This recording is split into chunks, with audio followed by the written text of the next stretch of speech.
امروزها وقتی که در کوچه و خیابان در نقلیات‌های جمعیتی می‌بینید که جوانان تاجیک به زبان روسی صحبت میکنن، شما چی برخورد میکنید؟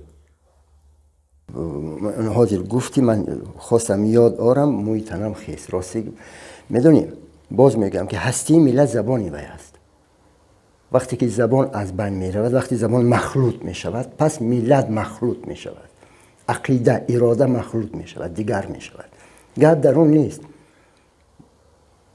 با دیگر زبان هم میتوانیم زندگی کرد، میتوانیم بود در این دنیا، اما تاجیک نه.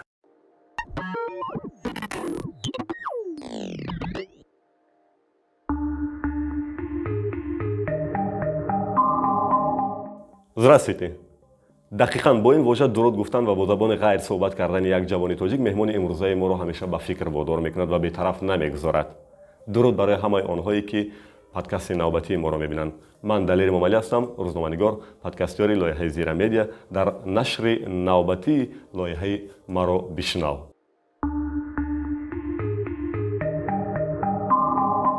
مهمان امروزه ما عبدالمومن شریفی، هنرمند تئاتر و سینما، استاد ده‌ها شاگرد، ولی همیشه در موضوع زبان تاجیکی هم در صحنه، هم در تئاتر و هم در زندگی بسیار حساس است. عجیب. با چند سوالی که اینجا ما برای خودمون آماده کردیم میخوایم از مهمان امروزه جواب بگیریم. برای چی مخصوصا موضوع زبان معاشرت جوانان ما او را به فکر وادار میکند؟ چی بدی دارد اگر جوانان با چندین زبان صحبت کنند؟ خود اون نیز در زمان شوروی به پای رسیده است و اوج حکمرانی زبان روسی. پس چرا چنین برخوردها؟ استاد، اولتر از همه خوش آمدید به برنامه ما و میخواستم از شما پرسم که شما در زمان شوروی تولد شده به پای رسیدید، زمانی که در کشور زبان روسی حکمران بود و در طینت شما، در اندیشه شما کی این برخورد با وجود آمد که شما باید به زبان تاجیک اولویت دهید؟ شاید همون زمانی که من درک کردم و فهمیدم، دانستم که هستی انسان، هستی ملت زبانی وی است. دقیقاً کدام سالها بود؟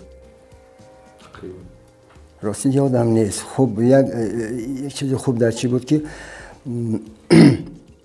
زمانی که دانشجو بودم، دانشکده آمدم، بعضی همکورس‌های داشتم که خیلی روشن فکر بودن، خیلی عقیده هاشون اون وقت برای من غیر عادی بود. من میگفتم این یا دیوانه است یا که کلن از این دنیا نیست، از این جامعه نیست. و مثلا همین قدرش بس است که وقتی که اون وقتی که بازی خکی بود، ما همه مفتونی خرموف و فیودروف و اون دیگرهایی که بودیم که دسته شوروی SSR بود، وی زید بود همه وقت. وی مخلصی میکرد به مثلا به کانادا. به مقابل شوروی بود بخواه. و من یادم هست که در پخته من بعضا کم کم آوازخوانی میکردم و سرودی استاد جورابک مرادov بر شما خلق نصرت آوری روز از سلام سرود میخوانم. او اعتراض میکرد، حتی میگفت نصرت آور نه نفرت آور بود. و من صحبت میکردیم رحمان علی جایش جنت شود، رحمان شاد باد، گذشت به نزدیکی، چرا چنین عقیده داری؟ و میگفت هرچی ما بدبخت کرد شوروی کرد، سیاست شوروی کرد. حالی مشکل شما با زبان روسی چی بود؟ ببین، و شاید پایه از همون بود. منی تربیتگری زمان شوروی، منی بچه شوروی، با قول همسایه ها بچه های لنینی این چیزا رو درک نمی کردیم، نمی فهمیدیم، چون محیط همین گونه بود. و بعد یک محیط غیر عادی در ما پیدا شد. این جوان وقتی که یعنی هویت تاجیکی و بالا گذاشتن زبان تاجیکی در شما پیدا شد و اولین برخوردتون با بحثی سر زبان تاجیکی و روسی با چه انجامی دادتون هست؟ نه یادم نیست. این شاید این یک زمینه بود، زمینه اول بود، این چیزی که من مثالی که من آوردم. و بعد که آمدیم تئاتر و بعد ها فرهنگی ها خصوصا اکتران نسبت به فرهنگی جامعه یا نسبت به زبان، به هستی ملت و پیشروی با خدا را شکر که سال 80 از سال 85 وقتی که بازسازی شروع شد زمان گورباچوف و بازسازی شروع شد و آیسته آیسته ما به خود آمدیم. ما کی بودنی خود دانستیم، چی بودنی خود دانستیم. شاید از همون وقت شروع شد و بعد وقتی که من باز آموزگاری دانشکده شدم و در فنی سخنی صحنه، یعنی سخن باز همین زبان، شاید این وقت اوج گرفت. همین یعنی این وظیفه من بود الکی. امروز وقتی که در کوچه و خیابان در نقلیات‌های جمعیتی می‌بینید که جوانان تاجیک به زبان روسی صحبت میکنن، شما چی برخورد میکنید؟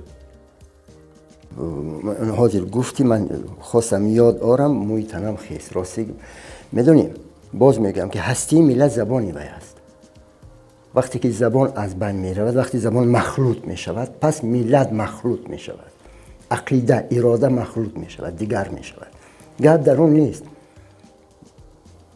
با دیگر زبان هم میتوانیم زندگی کرد، میتوانیم بود در این دنیا، اما تاجیک نه. ولی در نقلیات جمعیتی شما اگر جوانان را ببینید نگون برخورد عکس العمل نشون میدین؟ چند بار نشان بدم، چند بار، نه اینکه جوانان بزرگان. من حاضرک آمدم زنی تاجیک با بچه که خردکش نشست و روسی گپ میزنه، میگه تو ده نزد. من خوب خانم چی میگویم؟ من خواستم میگم که چرا روسی گپ، چون این چند بار این سوالای دادم، چند بار تحقیق هم شنیدم و بعضیش حتی با حیرت مینگرد، میگه این کی است که اعتراض میکنه یا این کی است که این گونه سوال میتید به من و این شو خیلی سخت است. من از خود قهرمان ساخته نیستم، اما آدم آهسته آهسته عادت میکنه. کار تا جایی که منی نشود. نبیره من مریم جان این سال مکتب رفت، تا همین سال و با من کوشش میکرد که کوخنی نگود، آشخانه نگود، خب پلاتینسه نگود، سچاق میگو، یخماس میگو، مراجعه اصطلاحات تاجیکی خوراک میگفت، انقاض نمیدونم این چیزا و با دیگران میجنگید و حاضر من دیدم که الکی و هم عادت کرده است دیگر باید نزدی من تاجیکی حرف میزنن، نزد دیگران باز همون تاجیکی من کامل نسبتا کامل، نزد دیگران الکی و همون اصطلاحات استفاده میبره. چرا که محیط همین گونه است و نمیخواد که بابای خندن و نمیخواد که چون که دیگر بچه‌ها نمیفهمن یخماس چی است، دیگر بچه‌ها نمیفهمن که باغچه چی است و بعد سادی گوییم. برای من جالب است که چرا مثلا فقط موضوع زبان جوانان و نورسا شما را ناراحت میکنند، مناسبت و رفتار آنها نه؟ چرا مناسبت رفتارشم، در مناسبت رفتار من خیلی چی گویم اعتراضات کردم، بعضی خب جا قدرت و توانایی فهماندم، اینم خیلی سخت است. این چم برابر زبان است، باور کن. وقتی که شما یک چهره شناخته تئاتر و سینما هستید و این عکس العمل را نشون میدید، اونا از اون طرف چی جواب میدن به شما؟ شده است که با شما دست به گیرابان شوند؟ نمیدونم. نه شاید خدا را شکر همین چی باشد که ما وظیفه ما است. بعضن که ما میبینن برای دغلی نمیکنن یا که مشت نمیبردارن، اما دغلی کردن، حتی بعضن دغلی کردن، اما بیشتر خدا را شکر بیشتر مناسبتشان صمیمانه بود و حتی بعضی میگفت ما عادت کردیم، چیکار کنیم؟ ما به این عادت کردیم. حالا چی بدی دارد یک جوان زباندان باشد و با زبان‌های گوناگون در کوچه و خیابان صحبت کند؟ ببین انا همین چیز من بعضا عصبی میکنه، بعضا اندیشه وادار میکند که زبانداری اینجا چی دخل داره؟ من درباره زبانداری نگفتم، من درباره دیگر زبان‌ها نگفتم، من درباره آن زبان تاجیکی که هر فرد تاجیک باید به زبان مادری خودش گپ زند. بعد ما اصطلاح‌های کوچگی دیگر زبان استفاده میکنیم. کاش اصطلاح‌های ادبی و اصطلاح‌های علمی اون زبان ما استفاده میکنیم. ما همون اصطلاح‌هایی که دیگر زبان اون زمان آوردن به ما و تا جای اندک دغلانه بی‌ادبانه و این چیزهای ما به خود گرفتیم، چیزهای بدی اون زبان گرفتیم. مثلا چی میست جای مثلا ما گوییم که پول یا کوپروک جای ماست، نه باید حتما ماست گویم. میگم چرا ماست میگویید؟ ماست که درمان نیست، ماست که با زبان ادبی این همون جرعاتی که ما میخوریم همون هست. مثلا در ادبی چی مشکلی داره جای سعدی باغچه گوییم؟ استاد میگن زبان در حالت پایدار میماند که یعنی کلمه و واژه‌های غیر وارد کند به خودش و زنده میماند. اگر نمیگن زبان نیست میشد. کلمه ها خیلی زیاد وارد شدن، اما کلمه های خوب وارد شدن، کلمه های علمی وارد شدن. این وارد شوی نیست، این در گویش کوچگی بسیار بی‌آدابانه اندک تا جای دغل است این چیز. من دانم که اگر مثلا اگر حرف میزنی به زبان روسی پر حرف زن. ولی ببین بعضا بحث‌ها من میخوام با شما یک موضوع را بحث کنم. مثلا همین دستگاه تکنیکی از روبروی ما هستند، یک برنامه دارد فوکوس نام دارد که باید یعنی روی ما را روشن و همون نقطه را باید روشن بگیرد. این من نمیدونم در زبان تکنیکی چه ترجمه کنیم ما باید. فوکوس اینا ما کمیته اصلاح زبان گفته است نیرنگ ترجمه کرده است. ببین گپ در این اصطلاحات نیست. همزبانای ما در من شکر چند سفر به ایران کردم، به افغانستان کردم و بودم بین مردم. اونجا هم عیناً همین چیزها هست. بعضی اصطلاحی هست که اون ما قبول کرده ایم، ما ترجمه نداره. گپ در گویش میرود، گپ در اون لحن زبان امروزه ما، گپ در این اصطلاحات نیست. کاش این فقط همین اصطلاح میشد. اون اصطلاحی که ترجمه نداره همه قبول میکنن، اما گپ در وقتی یک بار شاید در همین شده باشه، یک بار یک ماه رفت در ایران یا در افغانستان، یک ماه یا یک هفته 10 روز. او زبان آلوده عربی و فرانسوی شده است از ایران. من گفتم در گویش است. یک بار و بعد بیا اینجا و بعد میفهمی که زبان ما چگونه مخلوطی بد شده، چه گویش تماما غیر تاجیکانه. ما یک زبان یک ال داریم، حرف. روس‌ها دو تا دارن، هم ملایم و وسط، هم ل دارن هم ل دارن. عرب ها هم همچون، هم ل دارن هم ل دارن. ما که یک ل داریم، از کجا مثلا ما ملت میگوییم؟ این در امروز 90% مردم به همین گویش، به خصوص جوان ها، چی فرهنگی چی اهل ادب فرق عادت کردن. ملت که نبوده، اعلام میخوانیم نبوده که ساخته. استاد بحث قانون اینجا با وجود بیارم که قانون برای همه شهروندان تاجیکستان اجازه داده است که با زبان‌های براشون راحت صحبت کنن، یعنی معاشرت نمایند. پس چرا ما تلاش کنیم که باید به زبان تاجیکی اولویت دهیم؟ این سخنی که این معاشرتی که ما میکنیم این بی‌زبانی است، یگان زبان نیست. این زبانی که ما گرم میزنیم یگان زبان، نه روسی است نه تاجیکی است نه چیزی دیگر است، نمیفهمی، نه فارسی است، نمیدونی چی زبان است. برای وقتی که من در تاکسی نشستم در افغانستان صحبت میکردم، گفت آقا ببخشید، گفت شما، من گفتم تاجیکه، گفت از همون تاجیکستان، اما من شما میفهمم. گفت یک هفته پیش دو جوان گفت آمدن، یک دختر یک پسر آمدن، گفت یک هفته با اونها بودم، گفت 80% گپشون نفهمیدم. او چی زبان گفت؟ نه تاجیکی است گفت، نمیدونم چی است گفت. بعد گفت که چی میگن؟ گفت اون زفترک یعنی چی؟ عبید یعنی چی؟ این کدام زبان است؟ گفت اوژین یعنی چی؟ پاوراد یعنی چی؟ این اصطلاحات چی اصطلاح؟ من گفتم اینا روسیه. و بعد اون نیم ساعت فهمیدم که ما همه خیلی شدیم که نه کافری مطلقیم و قول خیام، نه مسلمانی تمام، نه تاجیکی درستیم، نه روسی درستیم، نه مسلمانی درستیم، نه کمونیستی درستیم. بدبختی در این است. من اینو چندین بار گفتم، در مقاله هم نوشتم. خیام شاید کمتر پرگپی میشود، سینا بسیار مثال خوب آورده، گفته 3 قومند، یکی گناهکار، یکی بیگناه، یکی عرافی، نه اینو نه اون. گناهکار جاش دوزخ است، میرود تازه میشود برمیگردد به بهشت، بیگناه میرود به بهشت. اما اونی که جاش ابدا دوزخ است، همین عرافی، نه اینو نه آن است. من از این چیز میترسم. وقتی که ملت زبان نه اینو نه آن میشود، این مرگ است. وقتی انسان نه اینو نه آن میشود، این مرگ است. مرگ انسانیش، یعنی رسالت انسانی از بین میره. یک مخلوق است مثل دیگر مخلوق. استاد، این که میگن بسیاری از جوانان ما زبان خارجی و خصوص زبان روسی رو نمیدونن و در کشورهای خارج در مهاجرت عذاب میکشن، با فکرتون این بهتر نیست که ما برایشون اینجا شرایط فراهم بیاریم و تشویق نماییم که در اینجا زبان آموزند و بعد به مهاجرت روند؟ مرحمت رو زبان آموزند، اما این معنی آن نداره که ما زبان خود تحقیر کنیم، زبان خود مخلوط کنیم، زبان خود دیگر کنیم. خب این مثال ها هزاران هست که تا زبان خود نآموزی، گپ درباره آموزش می رود، گپ در سیستم آموزش می رود. برنامه‌های آموزشی می‌رود که مگر ما زبان خودمان را درست می‌آموزیم که دیگر زبان‌های آموزشی ما در مکتب میون از صنف 1 تا 11 زبان مادری میآموزیم. چرا تاثیر نمیگذارد پس؟ در 6 ماه بچه زبان انگلیسی میآموزد ولی در 11 سال زبان تاجیکی تاثیرش نمیگذارد. مشکل در کجاست؟ ببین اگر این زمین از زمان شوروی است، من مثلا حاضر قریب که دقیق گفتم میتونم سال 1905 شورش اکتبری در مسکو چگونه سر شد، چند عراق بود، چند آدم بود، اما درباره بخارا چیزی گفته نمیتونم. امروز آموختم، ذهن من کند است، زود فراموش میشه. من در بچگیم در جوانیم تاریخی به اصطلاح کپیسیس اینقدر خوب آموختم که تاریخ تاجیکستان اون من نمیدونم، چون که در یک هفته یک درس داشتیم، اونم از صنف 7 تا صنف 10، از صنف 4 تا صنف 10 هر هفته 4-5 شاید زیادتر درس فقط تاریخ کپیسیس بود، تاریخ ملت روس بود، تاریخ بولشویکی بود، تاریخ دنیای قدیم بود. 30 سال شد ما استقلالیت داریم و 11 سال زبان تاجیکی میآموزانم. در این 30 سال استقلالیت همین برنامه چی وضع شد؟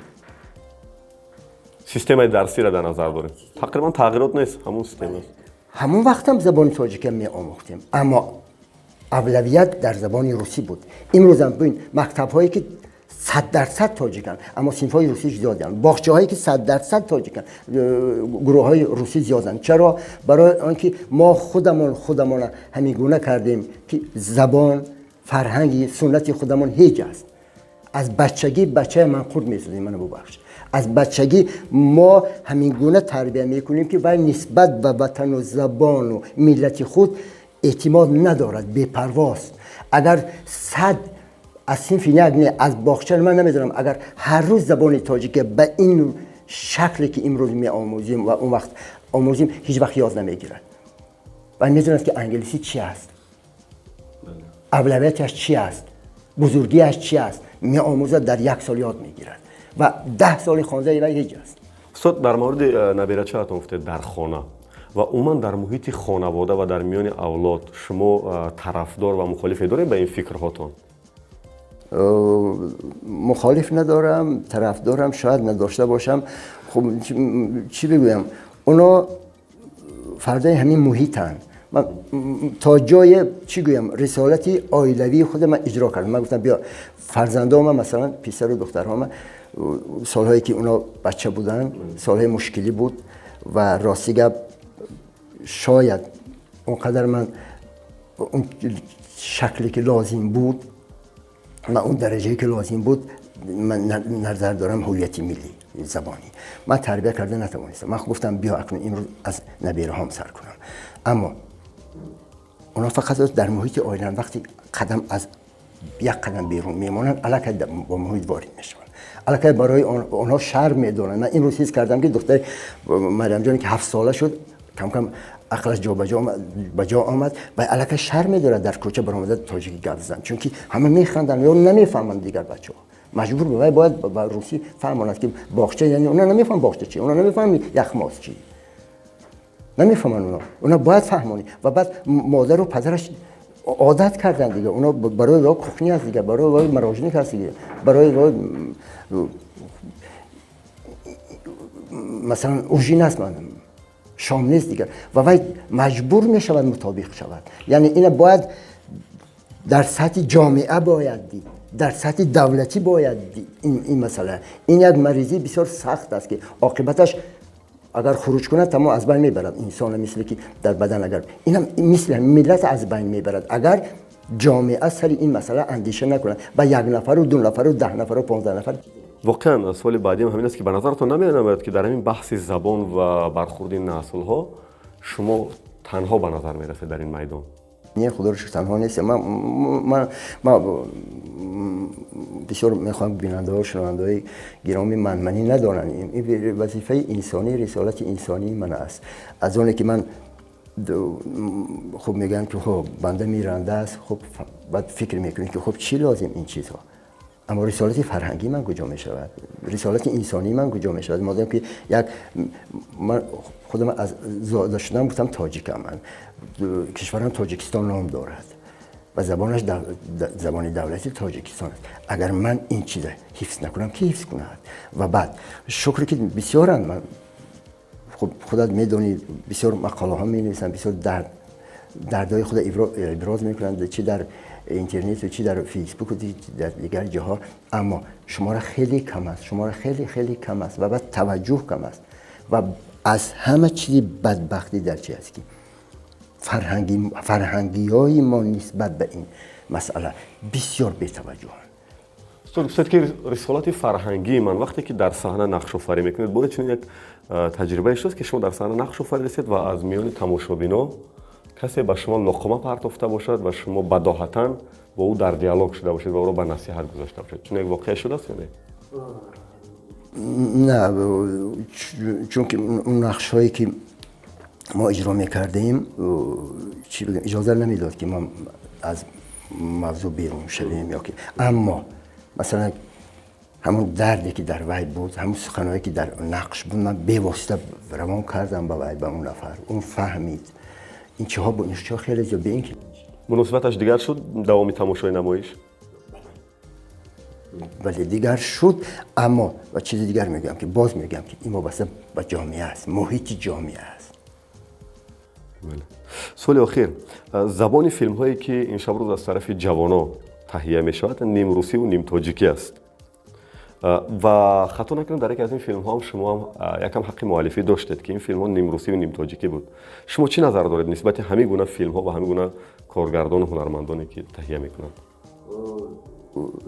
ببین یک چی مشکلی کار دارن که وقتی به ما پیشنهاد میکنن نقشه، همون نقش خودت میدین و تو نمیدونی که گپ در عاقبتش چی است، در جمع فیلم چی است.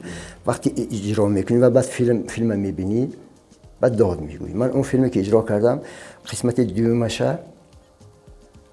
دیومش به من سپردن، گفتن فیلمنامه میخواد نوشتم، من گفتم بیا مینویسم. من فیلمنامه نوشتم. در اون فیلمنامه هر چی گناهی در اونجا بود در اینجا تا جای پوشانده بودیم و حتی من تا همین درجه یک سخنم بود که این عیبی پدر و دختر میگه که این عیبی من است که من که در همین محیطی مخلوط، نه تاجیک و نه روسی نه این چیز بیگانه و نه خودی، در این محیط بوایی رساندم و زبانت هم همین خیلی زبانی مادریت گم کردی و بدبختانه همین گونه شدی. این عیبی من بود، این خطای این چیزا همش حس کردم، بدبختانه نمیدونم برای چی 30% اون فیلمنامه من به نوار آمد، دیگر همش کلا دیگر بود. من اکنون من نشدم تا جای رسالت خود اجرا کردم که پایه اساسی انا همین چیز بود و من بسیار سخت رسید که مثلا امروز زمانوی بودن ما در دانستن زبان غیر است. حتی جوانای زمانوی ما باید زبان مادرشان ندانن، جوانان پیش قدمی ما باید زبان مادرشان خاطر سنت‌های ملی خود خاطر رفتار نکنن، گفتار نکنن. این چیز بسیار سخت بود و من این چیز تا جای در قسمت دیوم آوردم و به مردم میخواستم فهمانم که اصل چی است. یا مثلا برام بسیار سخت میرسه که مادرای ما باید خیلی ساده حق باشن، چیکی نباشن، فقط ناله کنن، فقط گریه کنن، بیچاره حق باشن. این چیزا این انما روحیه غلامی ماست، همون روحیه که ما اینقدر سرکوب کردن، اینقدر ما ترساندن که دیگر ما از زبان خودم با زبان خود سخن گفتن میترسیم در پیش بیگانه ها. و رفتار و گفتارهای سنتی ملی خودمون شرم میدن، از رفتار و گفتارشون مثلا این چیزا شرم میدن تا جای. استاد من یک سوال دیگه میخواستم از رفتی صحبتیم، این احساس ملتگرایی ما نیست که یعنی حتی این ملتگرایی ما شاید به افراط برده میرسوند ما رو، یعنی از معیار زیادی بد میشود؟ ببین بسیار میخواستم که در همین 30 سال ما ملتگرا باشیم. این زینه است، ما میگذاریم، خواهی نخواهی باید گذشت. و خصوص این ملت ها و قوم هایی که در زمان شوروی هیچ چیز نداشتن، همه چی از بین برده بودن. کاش ملتگرا میشدیم، بعد امروز این زینه باید حتما گذاریم. اگر امروز نمیگذاریم 10 سال پس میگذاریم، 50 فقط 10 سال قفا میمونیم، 20 سال به عقب باید این چیز میگذشت. بدبختانه نشد این چیز. دوستان عزیز، نشر نوبتی فصل دومی پادکست ما رو بشنو بود که از جانب ژورنالیستان زیرا مدیا برای شما آماده و پیشنهاد شد. در نشرهای من بعد نیز ما اوید مشکلات نسل ها خواهیم گفت و با متخصصان ساعت گوناگون برای دریافت راه حل این پرابلم ها صحبت خواهیم کرد. فراموش نکنید که هر هفته روزهای پنجشنبه پادکست ما رو در پلتفرم زیرا مدیا در فیسبوک و اینستاگرام و تلگرام و یوتیوب نشر میشود و تماشا نمایید. ما انتظار فکر و عقیده های شما نیز هستیم. با شما بودم من دلیر مومالی. به نظر من هرچی بیشتر زبان دانیم بهتر است، ولی اولتر از همه اولویت دهیم به زبان تاجیکی. استاد، چون که استاد لایق گفته است هر کس که به زبان خود سخندان گردد دانستن زبان آسان گردد. سلامت باشید.